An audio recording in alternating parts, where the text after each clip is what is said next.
Most range champions top are blind pickable. I'm gonna be honest. I might just be out of touch when I say this, but it doesn't seem like anybody is picking Kai'Sa Smolder top. And so I have a hard time believing that it's like all that powerful. Like do people play Kai'Sa and Smolder top anywhere? I guess it's a 2% pick rate. That's like a real pick rate, but it doesn't seem that good. I mean, he's definitely present. 2% pick rate's a very real thing. More played than Teemo.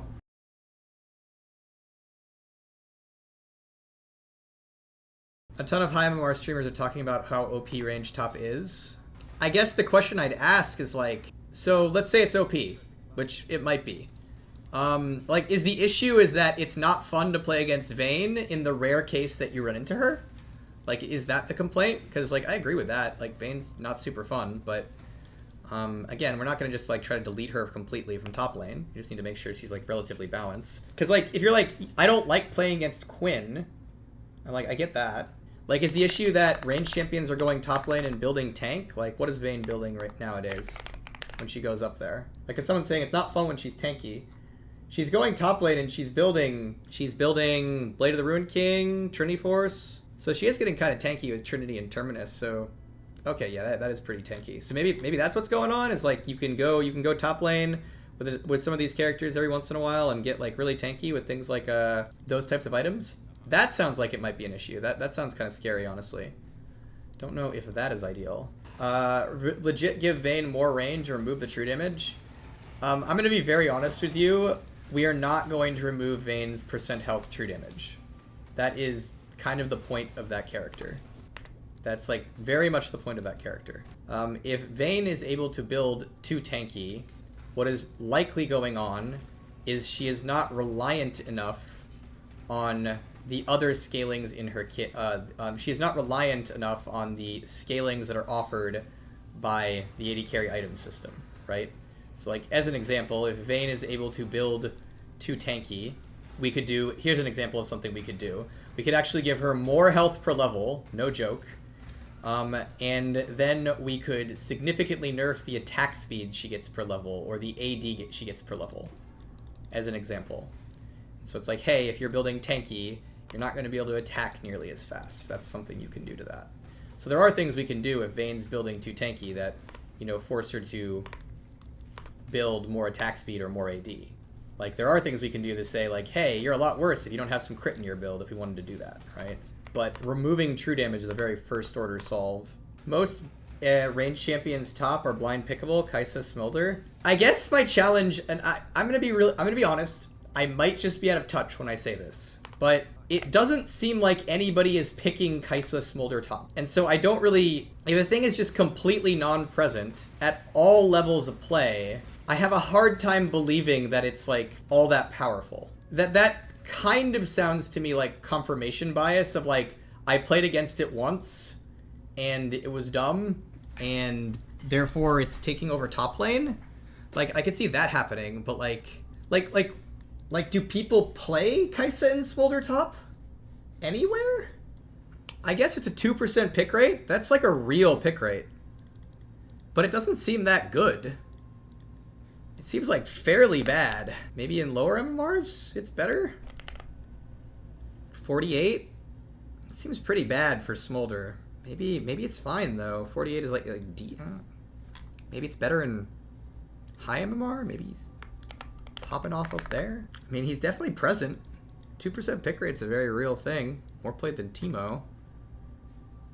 Don't know how winning he is or how successful he is, but yeah, maybe people pick him and then it's frustrating to play against. I can see that. Kai'Sa's just non-existent. She doesn't get played up there. So I guess one thing I would say, this actually goes back to the minion conversation we had earlier, is I wonder if top laner range champions are frustrating to play against.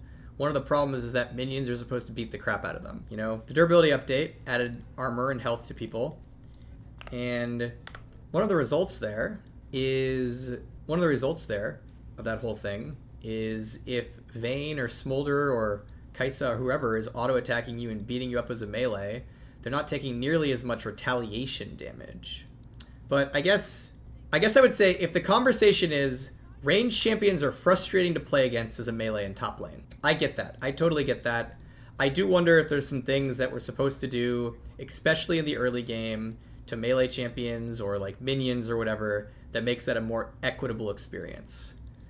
But I'm not sure I agree with the statement that like ranged champions are taking over top lane, and there's this immediate need to like go in and make it so ranged champions as a whole are significantly weaker up there. When I look at like what's going on right now, it seems like pretty overwhelmingly it's like the characters who are the most popular and the most winning on average are the melees. Doesn't mean there aren't some ranged champions that are viable up there, but like it doesn't seem like it's like this immediate need in this case. If you would nerf ZERI mid, would she be nerfed in AD carry as well? Yes. Although I would argue the issue with ZERI mid is not ZERI. The issue with ZERI mid or Lucian mid or whatever AD carries are being played mid is very much an AD carries mid problem, is my personal take on it. And so I would argue that there is probably meta-wise something incorrect about the fact that you can run multiple AD carries on a team and not be punished for it. So my personal take would be characters like ZERI, Lucian, Tristana, Corki, etc. Like, you know, we can keep nerfing them. We can just keep nerfing them, make them weaker, and, you know, in quotes, solve AD carries mid by just nerfing all the characters who go there. But I personally, at this point, like, given how many AD carries I see being picked all the time, I think it's like, that's only going to create a game of whack-a-mole, where we just then have to keep nerfing the next person. And I think what we have to do instead, which, by the way, Freak is already like taking stabs at it this next patch with things like boot changes and sustain changes and other changes as well, is there's some meta issue that says if you take 2 AD carries on your team or 3 AD carries on your team instantly, you aren't at an extreme disadvantage when they attempt, like, say, stack armor on a tank or take an assassin to kill you. And to me, that's where like probably like the issue is if you're taking multiple AD carries on a team, you're going all physical damage, and the enemy team has 2 tanks and an assassin, I think you're supposed to just lose. Which doesn't seem to be the case. It seems like it's too hard to kill AD carries. It seems like they're too good at killing tanks. It seems like there's a number of systemic issues that are going on that part of them we're looking at this next patch that is causing those characters to take over the mid lane.